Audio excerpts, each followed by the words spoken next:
All right, so let's get started. So we'll start now.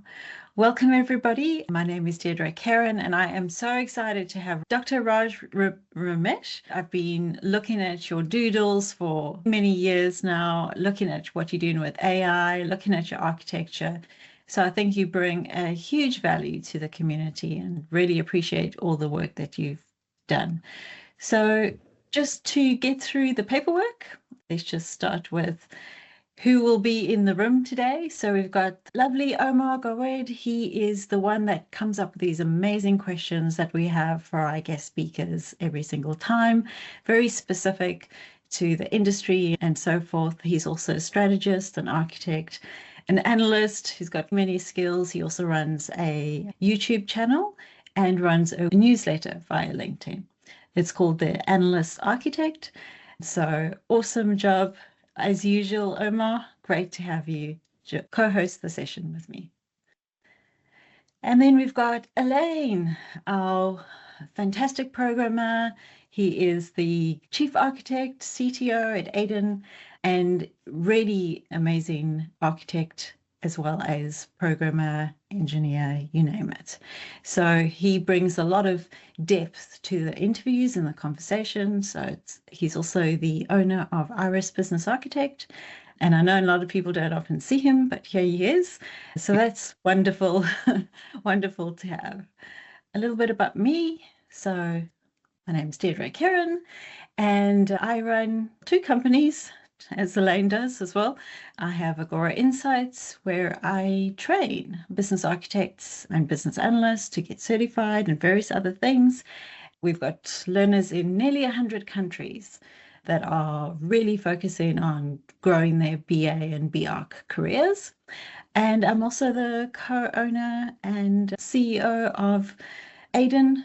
So I had lots of dreams in the middle of the night thinking about AI and how it could all work and how these different agents work and what their names are and so forth. And so that's eventuated in working very closely with Elaine to help build it, along with our co-founder, Andre Spice, who's in the team at the moment. But let's talk about Raj. So our guest speaker today. So Dr. Raj Ramesh, who has a PhD in artificial intelligence. Congratulations on that. That's wonderful. I know that takes a lot of time to get done. So Raj is a seasoned professional speaker, and for those who've seen his doodles, he's got a wonderful YouTube site. So I often recommend it to many of our learners to have a look at those, actually. He has experience in AI, machine learning, and data strategy, having successfully led over 100 projects in the Fortune 50 companies. He specializes in aligning data strategies with data processes to drive digital transformation. He's passionate about simplifying complexity and empowers organizations to enhance customer experience and achieve their strategic goals. Of course, you can connect with him on YouTube and LinkedIn, which I think is the best place, Raj? Yeah, that's right. Okay, awesome. Without further delay, I'll hand over to you, Omar, to get the session going. Thank you so much, Didri, and thank you, Dr. Raj, for it's really a pleasure to have you on this series. And welcome everyone to today's session. Let's open our conversation with something that Dr. Raj is incredibly well known for, which is making the most complex topics seem very simple and very understandable through using great visuals and storytelling techniques and doodles that Dudri discussed. And by the way, I'm one of the big fans for your technique, to be honest. As Dr. Raj, one of the biggest challenges with utilizing AI in business isn't just the technology. It's the complexity that comes with it. Leaders nowadays often don't know where to start. The teams are struggling to connect AI to the business value and how they include AI within their work. And also many strategies get lost in the transformation within the organization. So through your visual storytelling, would you like to break down this complexity into something actionable and relatable? How can organization crack this complexity of AI and move from the abstract conversations to clear and actionable structures. Sure. First, thank you, Omar and Deidre and Ellen and others that have invited me. It's a pleasure to be here. I'm excited about sharing some of my thoughts. We, I love doodles and I love to present information in a visual fashion because what it does in my mind, I think, is simplifies the complexity. And when you look at AI, and you try to, as a discipline, and when we try to roll AI into an organization, it's just not the technology that is sufficient. So it's not enough if we have data scientists or AI engineers to come and implement the solution. What we have is much more complicated. We have process changes, mindset changes, change management, and a whole slew of other things. So this is a multidimensional problem that we're looking at. And if you're looking at a multidimensional problem, how do you actually communicate this in a very easy to understand way? That is a challenge. And if we try to, in my experience, if we try to communicate it linearly, then that's a problem because a lot of people do not know what part they have to play a role in. If we communicate in an abstract way, then people get lost totally. I remember I have three kids, they're in college or just graduated, three boys. One of them was in high school, and then I went to him and I said, "Hey, you better get good grades." And after a while, I told him like six times. After a while, he rolled his eyes and he said, "Yeah, Dad, this is obvious. Tell me something that's tangible. What can I do? Getting good grades is everybody knows that I got to get good grades, right?" So you got to tell people something tangible. Same thing happens with leaders today. Leaders today might say, "Hey, we got to use Gen AI, or we got to use AI," but they don't tell their people how to use it or what is it that they got to use. So people get lost, right? I think by virtue of using visual methods to communicate, we are forced to actually make it tangible. You can't, unless you're Picasso, right? You can't really put intangibles or abstract concepts on a piece of paper and try to explain it because you're forced to now make it much more tangible. That's where I think the power of visuals is. And enterprise architects, I think, in this, they play a huge role because they're the ones who understand these visuals, the maps and the capability maps and the process maps and all those stuff. And they can actually translate those visuals into something more tangible when we try to execute on an AI plan to roll out AI into the organization.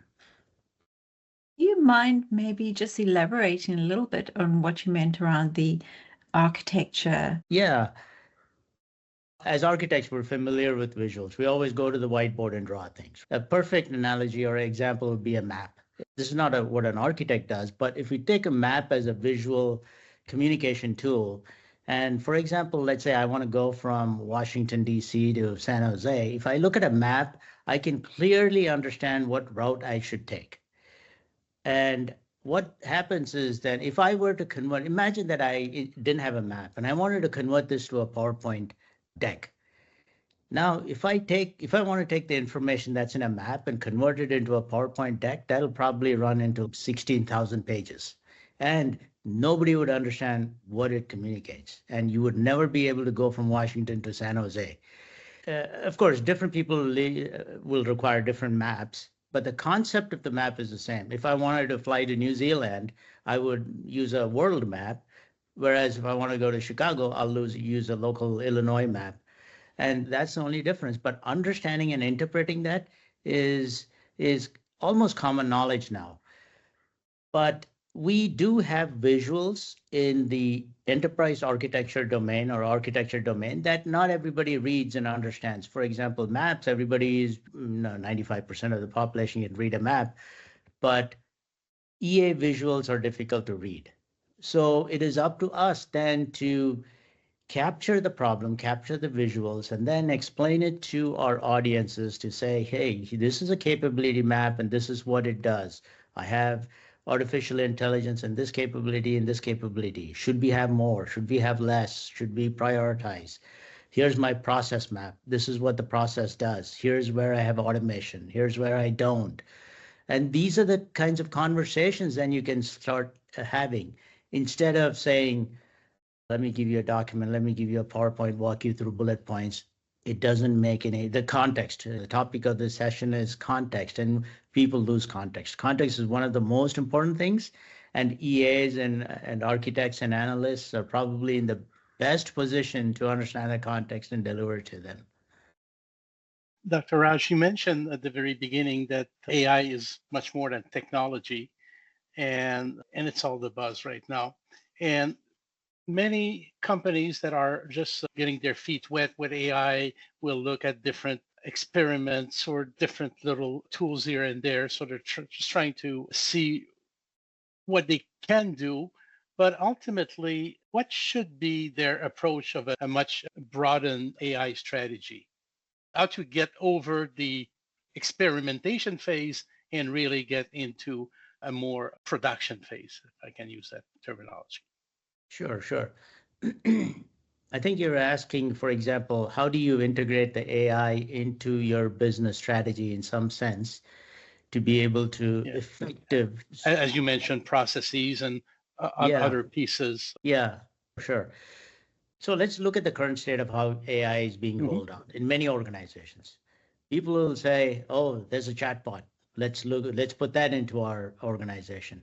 Somebody will say, hey, we can do predictive analysis. Some functional area will then start doing predictive analysis.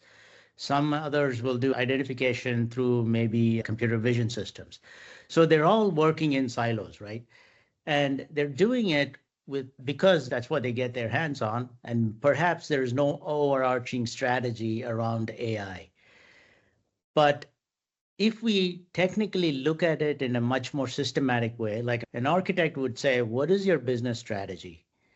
But first, let's get clear on strategy versus goal. So the business goal might be to say we need to increase our market share. That's a business goal. Now, to accomplish this goal, you might have different strategies. The leadership might decide we got to find new markets. Maybe we got to sell in Australia and New Zealand and those places, new markets, right?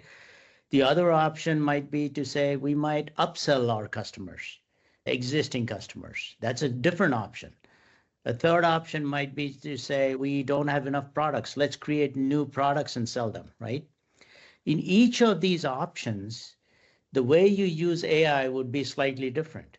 Because in the first option, where you are looking for new markets, you could use AI for demographic analysis, figuring out where do you want to sell? You want to sell it in Africa or you want to sell it in Europe or Australia, right? Those are decisions that you would make, but you can use AI to make those decisions. And then you could use NLP, for example, or natural language processing or translation to create content for those markets that you're selling to.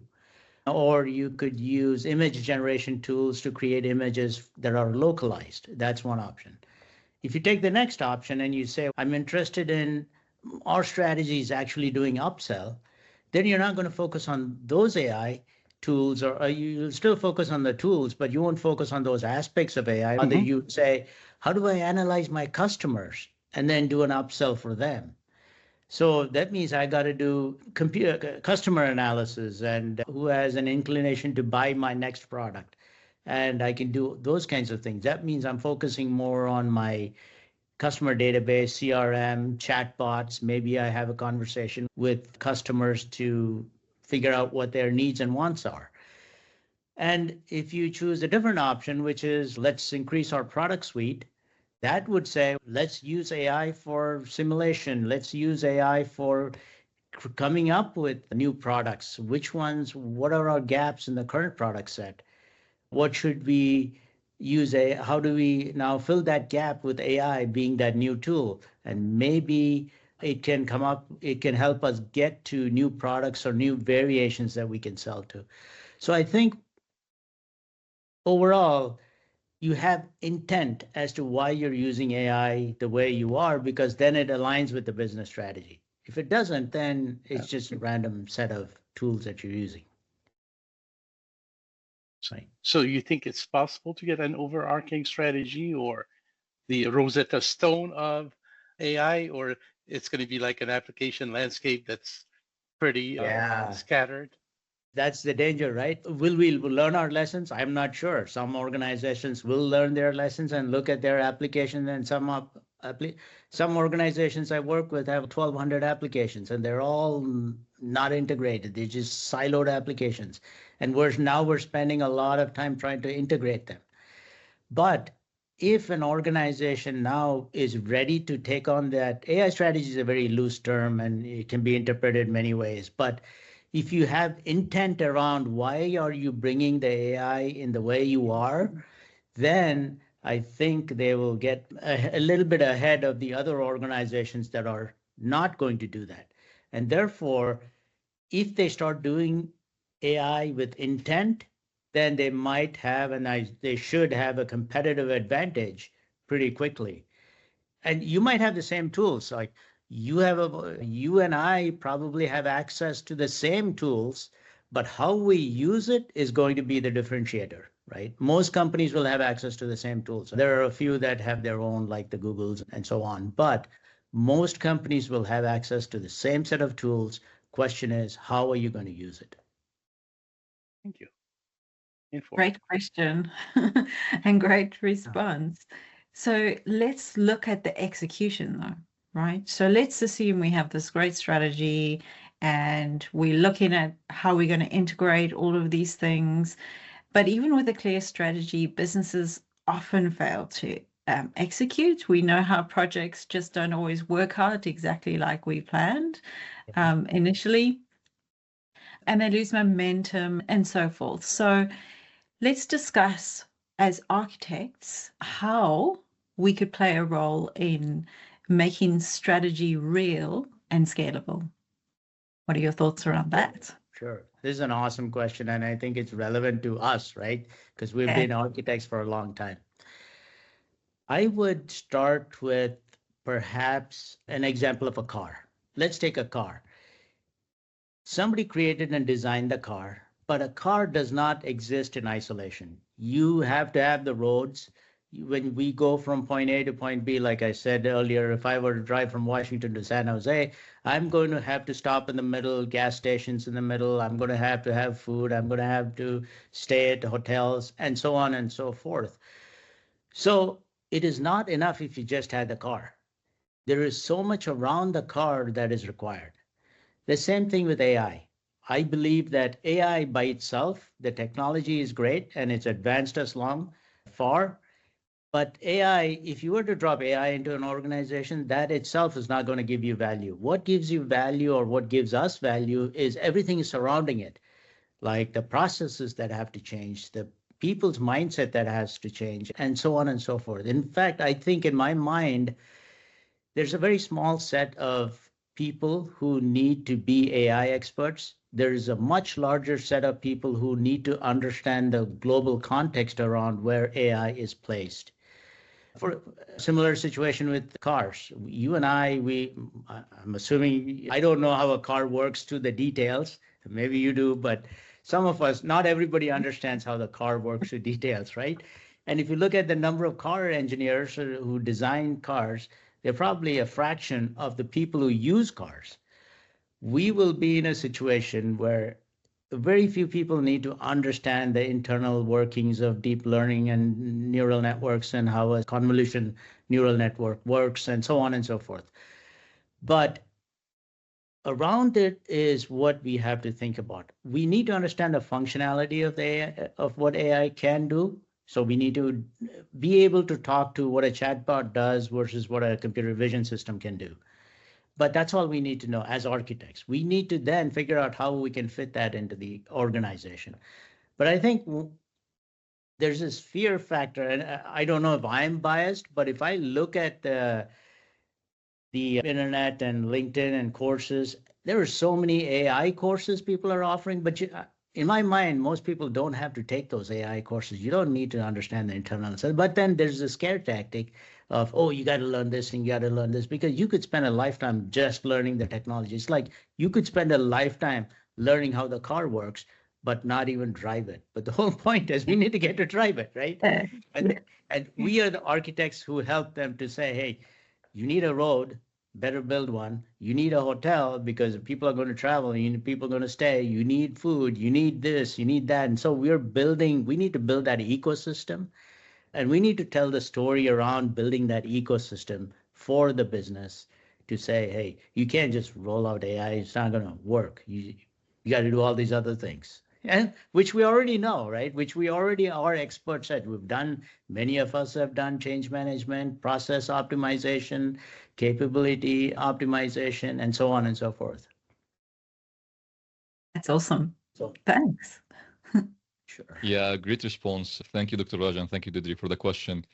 I want to build up on this part, Dr. Raj, as we discussed what holds the AI transformation from getting to the light. And you mentioned some human and organizational barriers like people, mindset, resistance, sometimes even confusion, and so on and so forth. From your perspective, how can leaders address those barriers, whether the human or organizational barriers, from the beginning before starting the AI transformation? Sure. Yeah, as soon as you mention AI, I think 90% of the people are like, oh, it's going to take my job away. That is the biggest fear. Now, you will have different schools of thoughts on that. Some and big and top leaders, CEOs talking about this as well, saying, yep, it'll take away all the jobs. On the other end of the spectrum, you have people who say, no, it's going to supplement or complement our jobs and so on. Interestingly, I just created a YouTube video on this topic, I think maybe a month back, because I wanted some to know the basis on which these people are making decisions. How can you so confidently say that AI is going to take your job? Or how can you so confidently say this or that? And one of the things that today's AI does is we capture the structure of the human brain into an AI. So it is fundamentally the neural network, that the brain structure with the nerves and the synapses that is modeled in the computer for most part, including Gen AI, which is just a variation of that. What we have not captured so far is we haven't captured the chemical components of the human brain. So in the human brain, we have a lot of hormones and chemicals that work together in different ways to deliver what makes us human.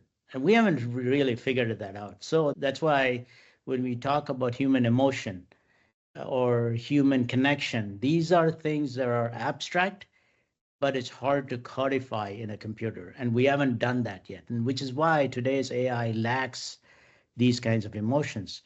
They may artificially seem like they understand you. And when you talk to some of these AI systems, it looks like they understand us. There are psychologists AI or psychiatrists AI that can talk to you, but really they have no feelings, right? We know this for a fact. People, when they make predictions, are not making it based on anything. They're just making it on projecting on today's advances. They're just projecting it forward, which may or may not come true.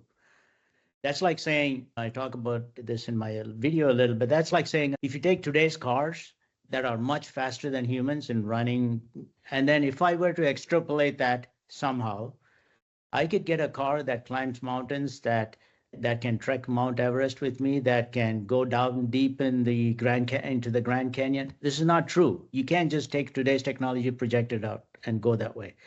So I think there's a lot of fear mongering that's going on. That's one of the biggest barriers. So let's be clear on that one. But having said that, AI does help, and there are some jobs and some roles that might be outdated, because we've seen this throughout history. We've seen that there is no more like elevator person who punches the buttons. You come in and you punch the elevator. There are no more horse carriage, I think they're called coachmen.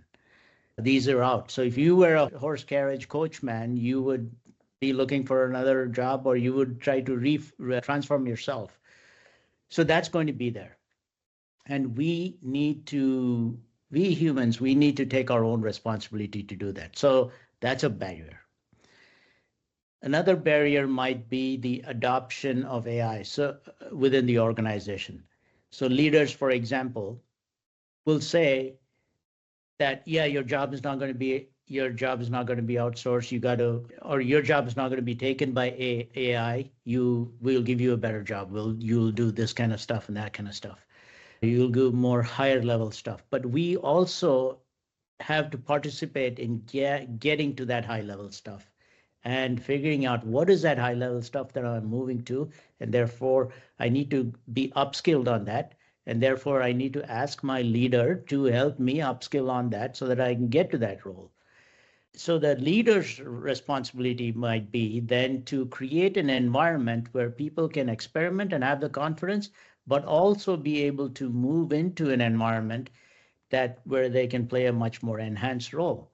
And they ought to create that environment or help create that environment for them. That's another barrier that the leader is responsible for setting up. In the first case, when I said AI is taking away our jobs, it's my own responsibility to make sure I'm prepared.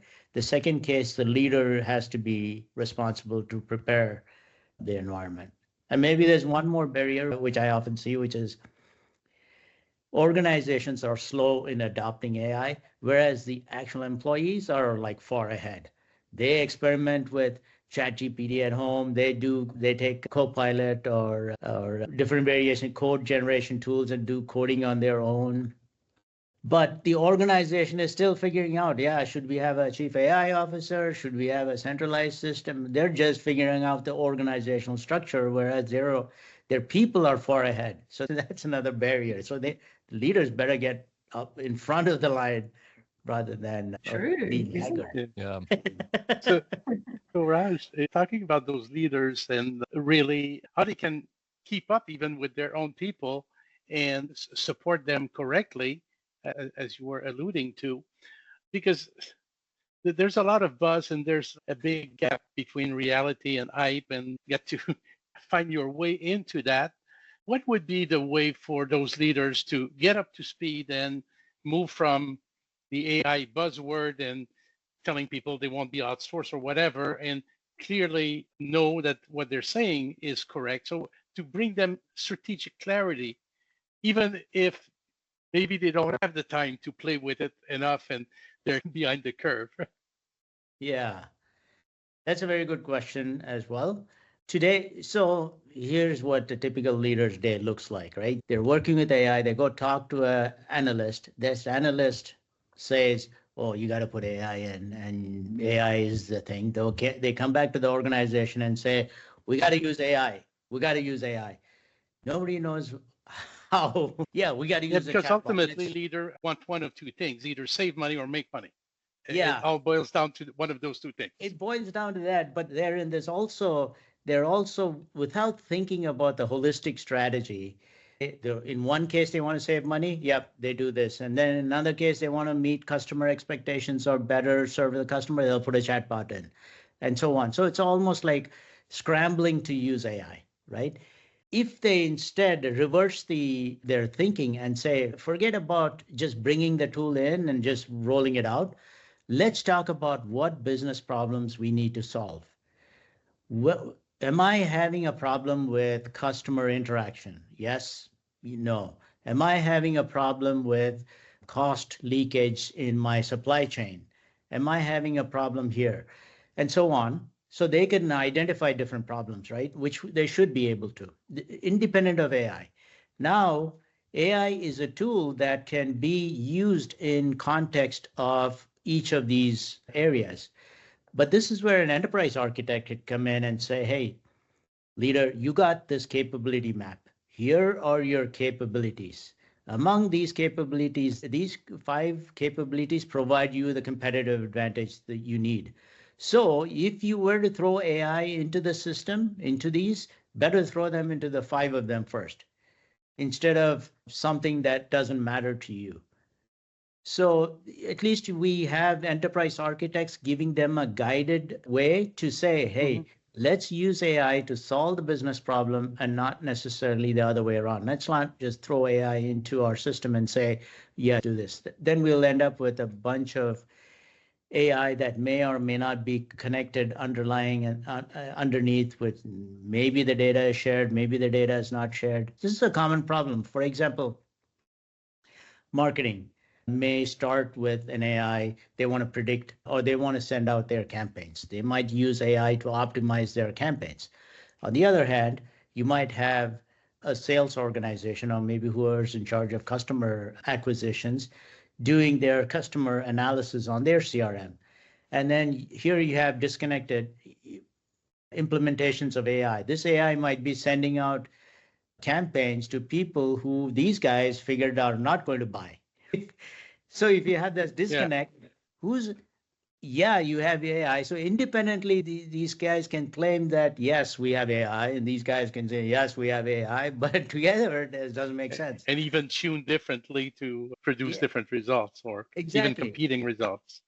Exactly. So the point is, AI by itself is not going to now figure out how this and this are integrated. And so that's left to people like architects who have to look holistically and say, by the way, you're doing this and these are in conflict, or you're putting AI into a use case that nobody's really going to care about, or our organization does not have a competitive advantage. If you had that same money and resources, you might as well throw it in here instead of this, and so on. So what we do is, as enterprise architects, we need to understand the technology aspects of AI as being a tool, and it does provide a lot of value, but we also understand the business and say, hey, this is the competitive advantage capability. This is a high priority capability. This capability we can't outsource. We need to keep it in-house for whatever reason, and so on and so on. So we can understand the landscape of enterprise architects, understand that landscape. They go to the business leader and say, yeah, you went to a conference, you found out that you could use Cursor AI for coding. Our coding is not done internally. We're outsourcing our coding. So, and so on, right? You can identify conflicts right off the bat. So I think to swing back to your answer, what do leaders have to do? I think they might have to, instead of talking these buzzwords, they actually have to think through the second level of, what are we trying to do? And not just throw it out at, let's start a group here and do experimental AI. People start Gen AI groups. And this is happening in today's industries. They say, okay, generative AI is becoming a big deal. Let's start a group who focuses on Gen AI. That may or may not be right, because Gen AI is only one small portion of the AI landscape. And the AI landscape is only one small portion of the enterprise architecture landscape, which means that you can't just, it's like coming in and saying, for a car, the example that I said, let's start a engine group that makes and focuses on engine. We'll figure out how to use it later. So there is some disconnect there, and people have to take a holistic look, and they have to seek advice from others who know how to take a holistic look. Yeah, and forget about the break group. We'll figure that out once we reach 100 miles an hour. And then after rolling everything out, we'll figure, and then the enterprise architect might come and say, by the way, did you know that your car has no brakes? And then we'll go back to the drawing board and say, oh, we missed that. So my next question for you, Raj, is, so when we look at your doodles, one of my favorite doodles of yours is the one where you talk about the blue and red ocean. Yeah. I really like that one. And the reason why I like it, so I'm deviating a little bit away from the question, is a lot of people don't fully understand that the change here is quite big. It can be quite profound. So in your blue ocean strategy, you talk about how you can rethink how your entire organization works. And also if you're a startup, it's like that Uber moment where you can rethink, or the Kodak moment where you can rethink the entire operating model and how things are working. So my question is, when we look at, let's say, our different approaches and our strategies and so forth, how do we decide as a business? Because not all businesses can do such a dramatic change. Some of them, like governments, for instance, are not going to embrace a fully automated kind of system with human in the loop. But how do we think about that from the beginning, because that is not something people generally think about. As we've spoken, we look at specific things, like we'll say Gen AI and we want to do chatbots, that kind of thing. But how do we need to think, and how do we action that moving forward with the business, no matter what scale or where they are in this kind of strategy that they're looking at? Thank you. Appreciate it. So let's just get to what blue ocean and red ocean is for those who haven't seen that. And this is not my concept. This concept has been around in management for a few years now. I think Renee and Dr. Sang, or I'm not sure of who the author is, but the concept is that in red ocean is you have a lot of companies competing for the same customers in the same environment. So what they compete on, and perhaps they compete on prices and they compete on other things, but they're all in an established industry. And then you have the blue ocean, which is a totally open space. Nobody is there. If you establish a company there, you probably have you are the first, you could be the first or the second, and you could have much more room to play. So you're not competing against all others. So here the red is because the sharks are eating each other and there's a lot of blood, which is why it's red. Blue is clear, right?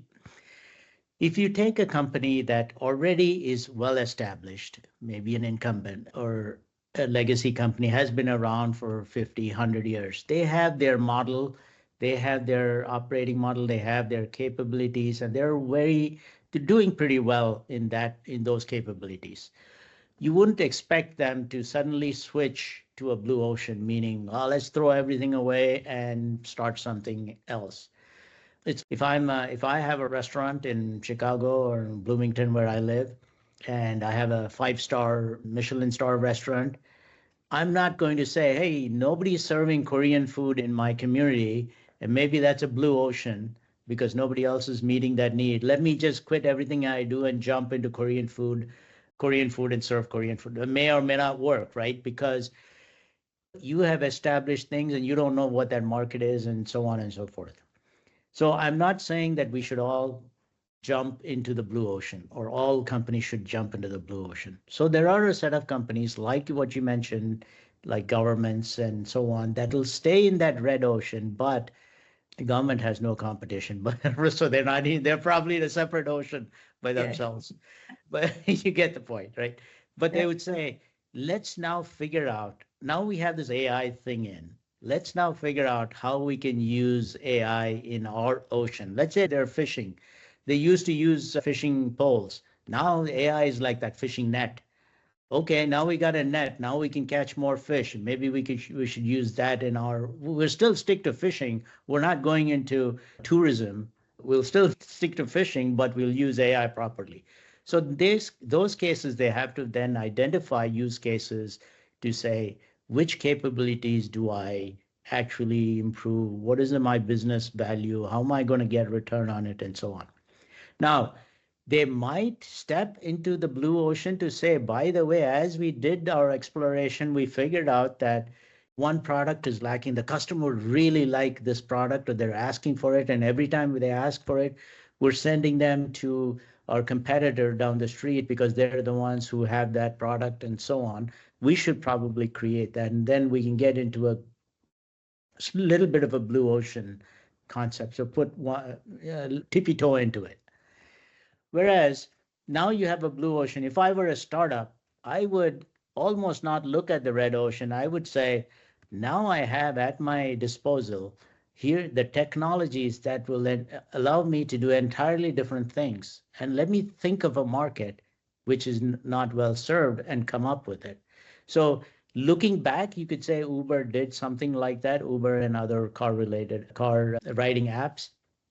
They said, we got the internet, we got phones, and we should now be able to communicate with people on phones who need a ride. If people didn't have the phones, they would not be in a position to establish that business model. So if we future project that and say, what is it that we can do now because we have AI and because there's a need, then companies can say, This is what I can do. This is something entirely new I could do. Down the street here, I shouldn't say down the street, but close by, we have John Deere headquartered. And John Deere is in the agriculture business. They make equipments for agriculture. So one of the uses of AI that they use AI for is they have these sprays that can now individually kill plants that are like herbicide that could kill specific plants or what do you call those? Weeds. Yeah, it just slipped my tongue. So you could kill weeds in a very focused way, and they're using computer vision to recognize what the weed is and so on and optimize it. Now, you could say, I have that technology. Now I could add on to that and say, if I'm helping the farmer save on cost optimize, what else can I do? And they could probably say, the farmers sell their produce at the market, but they don't know the market prices. Now we, meaning John Deere, has access to the market prices. They're a much bigger company. Maybe they can say, hey, we can collaborate and we can project the prices of the market using AI, and we can feed it to you, the farmer, and you could take advantage of that. Now that would be a new business that nobody else has done. And they're in a very good position to be able to do that because they already have a relationship with the farmer and so on. In that case, we can't just say do or don't look at blue ocean and red ocean. Yes, now we know that the concept of blue ocean exists. Perhaps now we know that AI exists and we have all these technologies around AI. Let's be innovative and figure out where there is a gap, where there's a market need, and what we can do to fill that gap using our capabilities. Right? Awesome.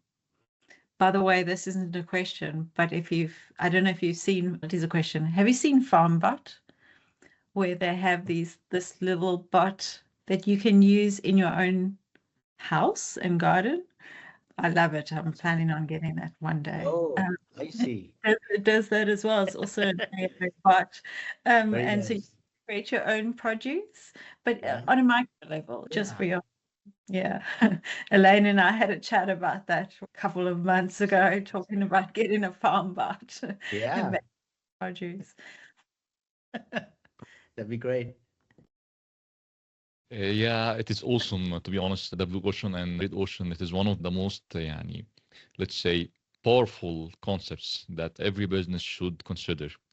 And I would like to relate this blue ocean and red ocean to my question and also elaborate more on one of the fears that you discussed before regarding the fear of losing the jobs. We discussed that many employees worry about that they might be replaced by AI, but as that shift comes with both uncertainty and opportunity as well. Yeah. From your perspective and elaborating to the blue ocean and red ocean, how can professionals, whether from a technical or non-technical background, reframe their roles to stay relevant and competent within the AI is becoming to be embedded into the way they work and how they work every day? Sure. Yeah, that's a very good question because we know that AI is coming, right? There is no doubt about it. And we know that environments are going to change. So we know that we have to adapt. So that mindset we all have to be prepared for. If we dig a hole and put our heads in the sand, that is an unfortunate situation. So let's look at technology. Technologists typically are fast changers because every day a new technology rolls out. They got to learn a new programming language and learn a new database, learn a new environment like from on-prem to cloud, and they keep learning. So in some sense, it's a little more natural for them to be learning. However, their environment is also changing pretty fast. Now, some leaders have projected that coding is going to be outdated and nobody needs to code, whereas some don't agree to that school. Nobody really knows the right answer, but the only thing we know is we got to have these people move and learn new things. In coding, for example, if I am a coder, I've been a coder before, so I can speak to this. If I'm a coder, I don't need to now sit and analyze 2 days of syntax and correct errors that will take time for me to fix and fix the logic and so on. Now I have AI that can help me code faster. But then by virtue of coding faster, where I'm moving is instead of focusing too much on the code itself, what I'm focusing on or should be focusing on is the outcome that delivers. So I'm more focused on the experience that this can deliver to the customer. So I'm moving in some sense from understanding my environment, technology environment or technical environment into a little more of a customer-centric environment. What is it that I'm doing that will help the customer to be more happier, satisfied, and so on? And I as a coder and I as a technologist, am in a unique position to do this because I understand AI, I understand how AI works, I understand the data it's using, I understand that sometimes if you use the wrong data, it's going to give you wrong results. All this I understand as a technical person. So therefore I can move to a place where I'm using this with much more leverage, if you will, and actually delivering value to customers or delivering value to the business indirectly, right? So that's one part. The non-technical part, many enterprise architects also, they came from different areas. They don't necessarily have that deep technology experience, and that's okay. Because as I said, the car is a small portion of the big box. There's so much out there that needs to be done, right? So if we can focus on that outer box to say, what are the skills that I need to develop to be able to now make that outer box outside of the AI box better? I could help change processes. Instead of becoming a process optimizer, for example, I could talk to AI and I could figure out what functionality AI offers so that I can completely revamp this process. So the way we do things, I could now focus more on the non-tangible aspects of delivering customer value. So when we talk about delivering customer value, we talk about technical solutions like a chatbot will be able to answer the question. Fine. We already have the data. It's just going to take that data and format it and through an LLM that gives you an answer that the customer can understand. But who's understanding the emotion of the customer? Who's understanding the context of the customer? Who's understanding all those pieces that are not really captured in any of the systems, the non-tangible aspects of the business? And it's not only customer. There are so many non-tangible aspects of the business. There's politics in the business. There is leaders communicating with each other and they come up with these ideas, but there is an underlying between the lines kind of things that have to be read and interpreted. Nobody's doing, you can't just put an AI system there and say, listen to the conversation and tell me what's going on. It'll tell you what's going on superficially, but not what's going on between the lines. So there is a lot of flux, I would say, that we haven't really captured as business architects. Sometimes we just ignore that or we don't capture that. But then this is a whole new space that we got to figure out how to enhance our own skills and capture and use that. And sometimes we may not be able to capture that, but we have to react to that and make sure that we work with the different leaders who may have different perspectives and come from different areas to say, here's what I bring to the table. I bring to the table something that AI cannot bring, something technology that cannot bring, but I am able to deliver the business value outside the box of the AI, outside the AI circle. I draw a circle and call it box. But here's the AI circle and here's the box around it, and here's where I can add value, right? So this goes back to will AI take my job? Technical parts, yes, mostly, because now data is automated and everything, but there are some jobs it won't be able to take, like which data do I feed the AI to learn? If I feed the wrong data, you're going to get a wrong AI system that hallucinates or doesn't give or is totally wrong. So I, as an architect, have to figure out, is this the right data to feed?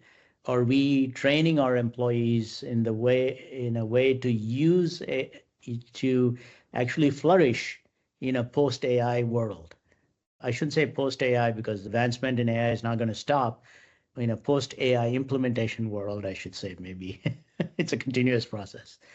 So to make it simple, I think there is a lot to be explored and so many variations that one has to think about their own environment, and especially either a technology or a non-technical person, think about their own environment. Think about what are the possibilities that AI brings. Think of it as an opportunity and have the mindset to change, because the only major problem is if you don't change, then you'll be outdated. But if you do change, as long as you can navigate that change a little bit, you try this, you try that, you try this, you try that, and position yourself in a unique position, you're good. That's what I would think is. Sorry for a long-winded answer. Hopefully that helped. And you Not at all, not at all. I enjoyed your answer. Thank you so much, Dr. Raj. Sure. Earlier, we talked about how organization can move from tools and experiment to more strategic implementation of AI. Would you have any example of real world example of companies that have gone much further and that you could share some of what made those transformations successful? Sure. Maybe I should bring the AI, the red ocean, blue ocean strategy that we talked about, the discussion that we talked about. Okay. It'd be helpful to put that in context. So we all know Amazon. We've all used Amazon, hopefully, that we know that it makes recommendations on products. If I buy soap, it'll make a recommendation on a soap dish that a lot of people bought this, and it'll make that recommendation. So it's long in that sense. Netflix recommends movies. So the recommendation engine has been around for a long time. So these engines are actually based on machine learning principles and AI underneath the hood. We just didn't talk about these as AI, but there's a concept called collaborative filtering, which basically looks at you and it says, you are the person who bought these products. Let me look at other people who bought these products. And then let me look at the product. I, as a product, was bought by Elaine. I, as a product, was bought by somebody else. And so I can make that combination and figure out who's going to buy what. So these established companies, like John Deere is also an established company, and it's going into AI for farming, optimizing AI for farming. So they're still in the red ocean, but they're now exploring different aspects where they can now use AI to make each of their processes much better. 10 times better probably. And therefore, by virtue of making it better, they're now selling it to new customers or creating better customer value or more customer value. On the other end of the spectrum, when we talk about new entrants to this whole space, and every time we hear a number, and this after a while, these numbers fly over my head. Yeah, and 2025 is going to be like 50 billion or 50 trillion in investment. It's not trillion, but in the order of, so 250 billion is going to go into AI investments, AI startups. So these startups essentially start with a clean slate, and they could say, nobody's in this space. I'm going to now start a new model that will most likely click. And each one is hoping for that. 1,000 companies are started in that domain. For example, I use YouTube videos.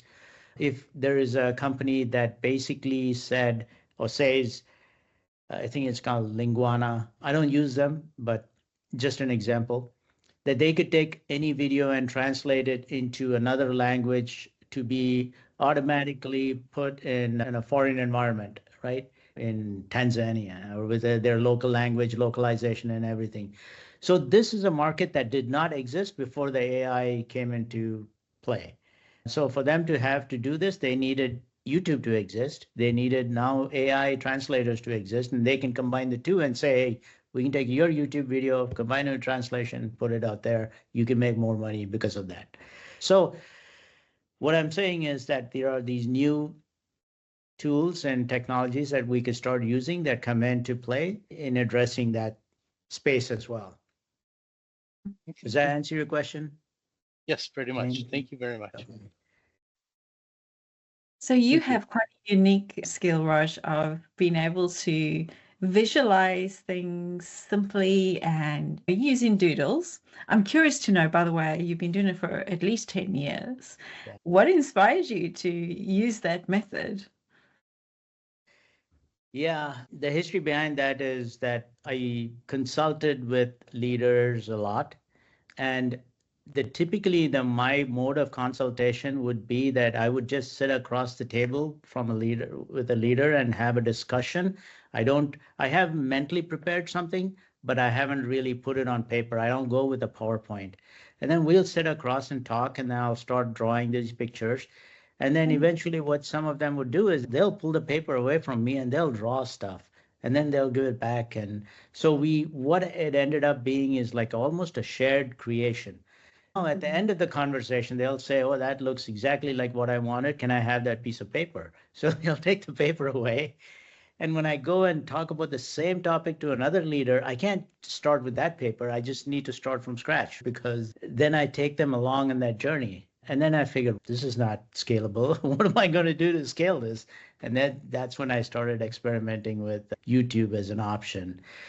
And what it does in my mind is it creates a mental model, a shared mental model, which is very useful. This reminds me of my undergrad in my grad school. I used to stay before I got married, and I'm happily married with a very supporting wife who withstands my all deviations and all that stuff. But before I got married, I used to live in this graduate complex, which is a multi-story building. And then I lived on maybe the top 2 floors from the top or something like that. And then there was this young, attractive woman who lived maybe 1 or 2 floors above me. And then she used to come on the elevator sometimes, and we just meet each other and smile. And I was infatuated with her, but I never talked. And so I was hoping that maybe one day we'll go out on a date or something like that. And then one day we happened to be in the elevator and she said, "Do you have the time?" And I had just come from India about 6 months back, and the expression "Do you have the time" is not very common. It's like more like "What time is it?" is how people ask. But when she said, "Do you have the time?" I'm thinking that she wants to go out on a date, and she says, "Oh, do you want to? So, do you have the time?" I'm thinking, for what? And I say, "Yeah, sure, I have the time." And then I keep still. I'm waiting, and then she's waiting, and I'm waiting, and then she finally says, "What would it be?" So she's thinking time, I'm thinking date, and our mental models are messed up. So in response to her question, "What would it be?" I'm saying, "Whatever you want it to be," right? True incident. And then we are on totally 2 different mental models. And well, of course, that was the last time she spoke to me. But the thing is, we are communicating on 2 different planes. We don't understand each other because we had assumptions that we were entirely different. So the power of the visual, I think, is it brings us to a common mental model so that now you and I can communicate and we can understand what it is, the map that we drew on the picture. We can say, "This is the map. You and I agree. We collaboratively created this, and therefore you understand it as exactly like I understood it. And therefore there's no confusion." That's a great example.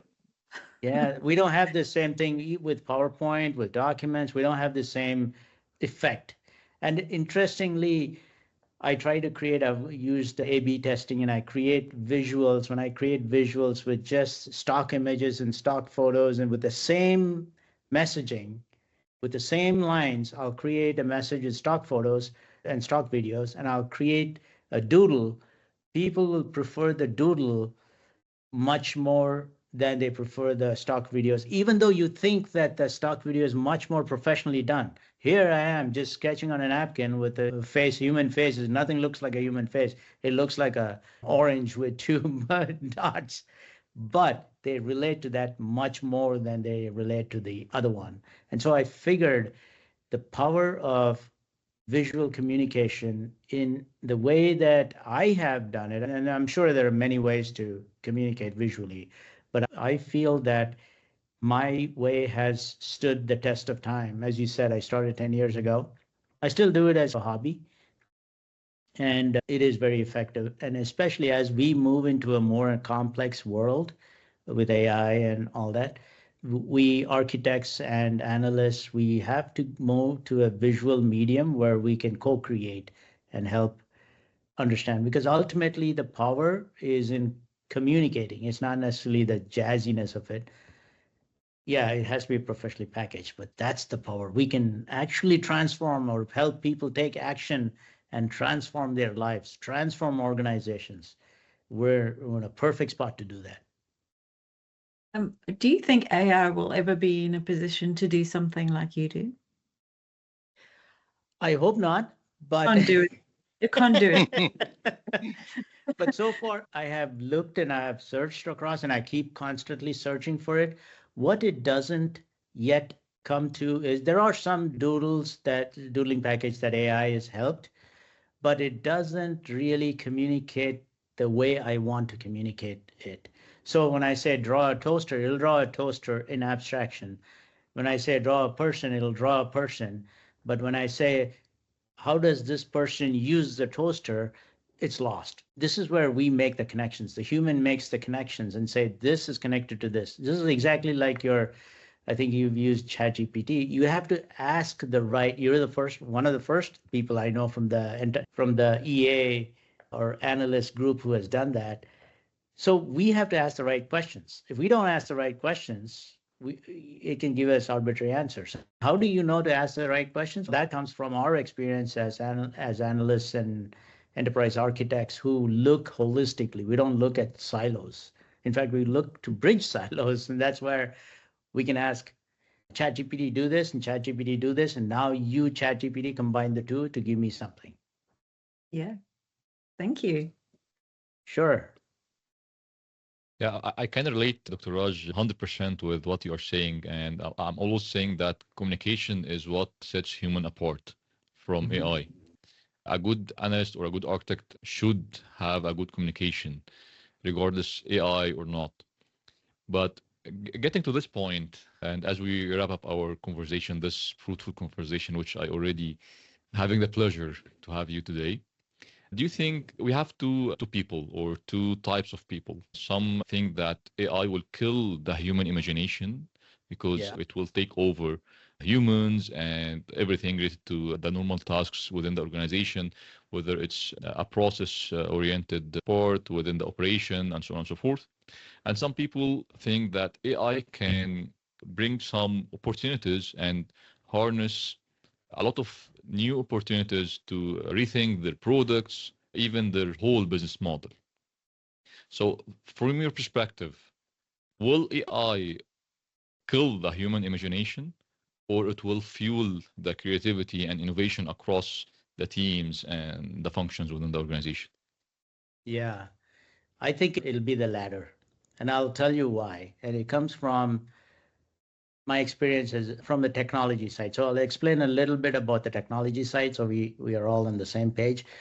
Up to now, when we wrote software, we had to understand the logic of that software and we had to code it in there. We had to write if-then statements, in some sense, either simple or complex, but essentially we're giving a set of rules and saying, if this is the case, that's the case. If this is the case, that's the case.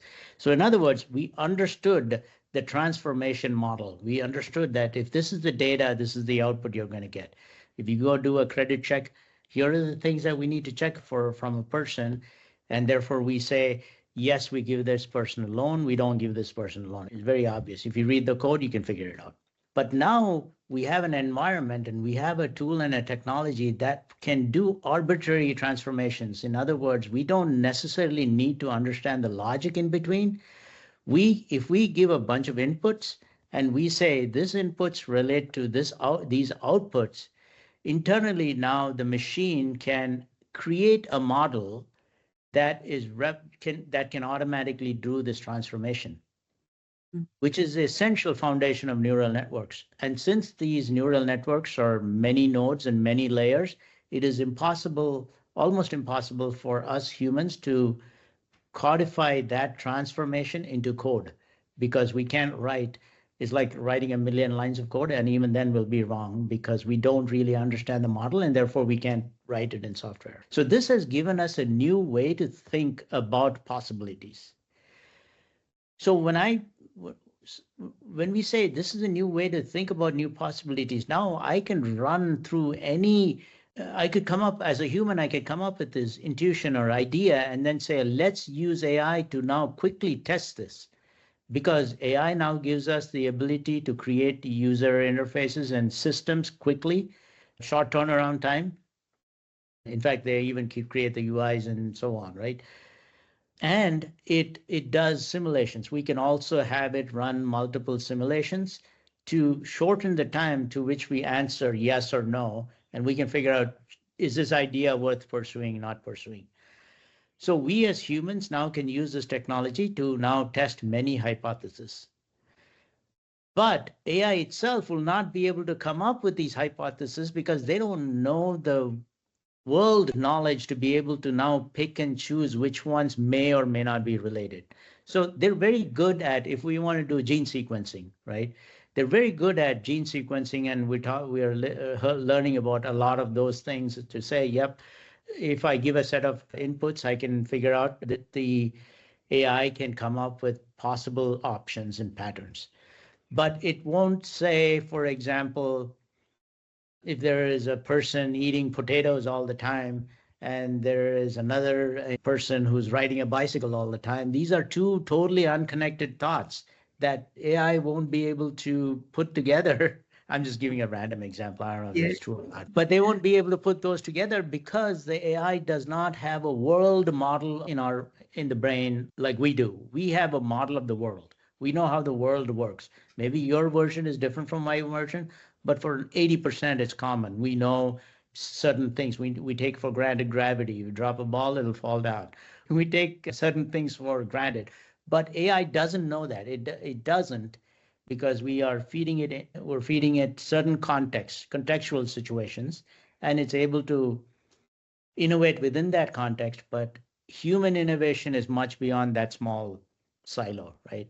Human innovation is still, again, coming to the connecting pieces. We are good at connecting different things together, totally different things together, that we can still use AI to test our hypothesis in different areas. And then we're the ones who will still assemble the solutions, if you will. We're moving away from developing the solutions to maybe assembling it. And who is going to assemble that?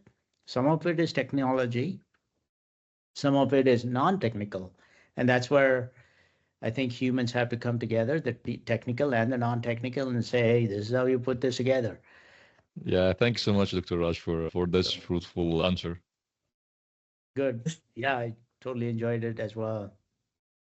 So again, I just want to say a huge thank you. Yes, there is a question. Andre, would you like to ask a question? Hi, good morning or good evening. Hi. Dr. Raj, I've been sitting here. Normally, I just start the recording and then go back to bed. But since you are a celebrity in our organization, and I love watching your videos, and now I've got to meet the person as well, although virtually. Thank you very much for this. Not a question that necessarily will be part of this video, but I'm just curious, since you've got a sense of humor and you brought up quite a interesting personal story about the girlfriend upstairs, or the potential girlfriend upstairs.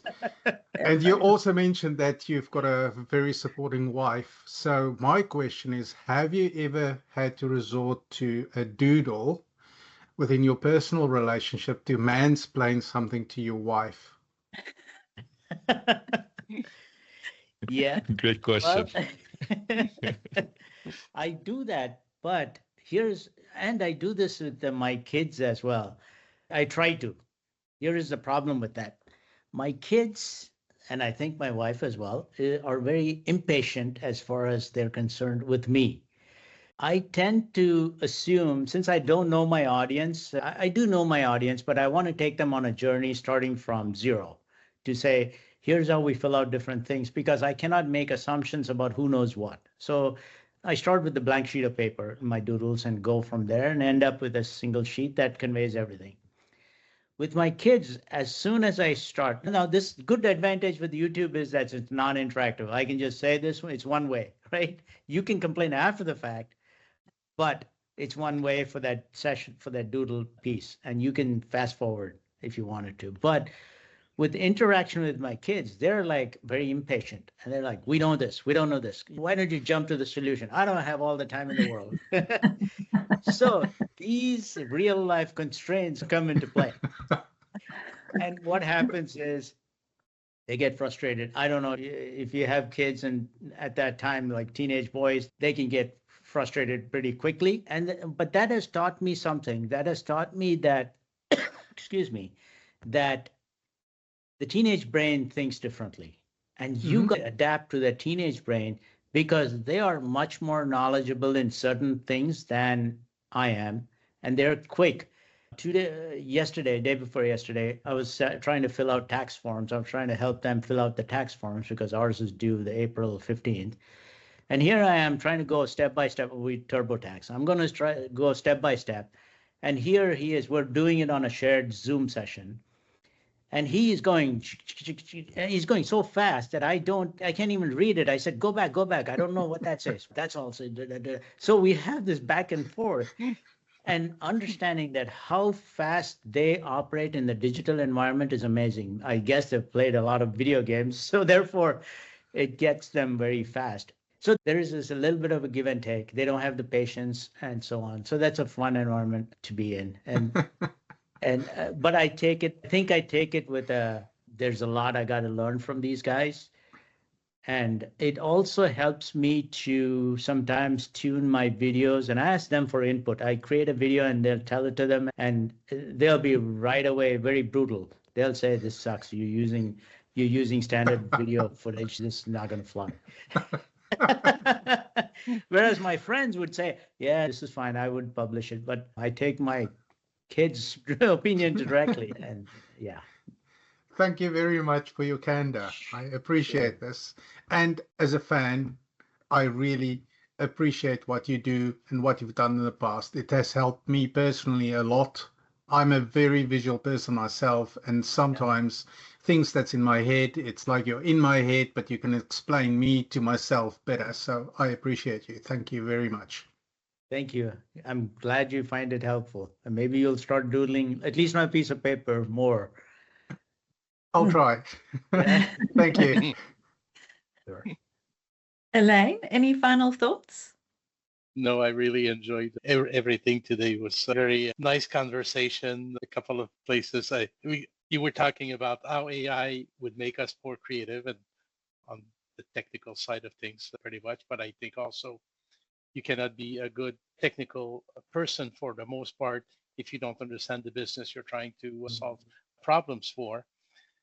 But I can see that somebody who has a creative mind to start with will probably use AI to iterate very quickly about all sorts of ideas and figure out the right idea to keep seeding and growing. Whereas before AI, you could spend months on each idea. Now you can do the same thing in a day or two and move on to the next one if it doesn't pan out. But I agree with you on that. I think people that have creativity will get much more creative with AI, and I hope so at least. Omar, any closing remarks? First of all, thank you so much, Dr. Raj. It's really a pleasure to meet you today. I'm a big fan of you, and I'm a visual guy, Andre, as well. And I would say that fortunately, we as human beings, we still have the communication factor that we can leverage on to communicate between different, whether AI systems in the future and humans, and within all these complex environments, let's say. So thank you again for that. And I really enjoyed the discussion today.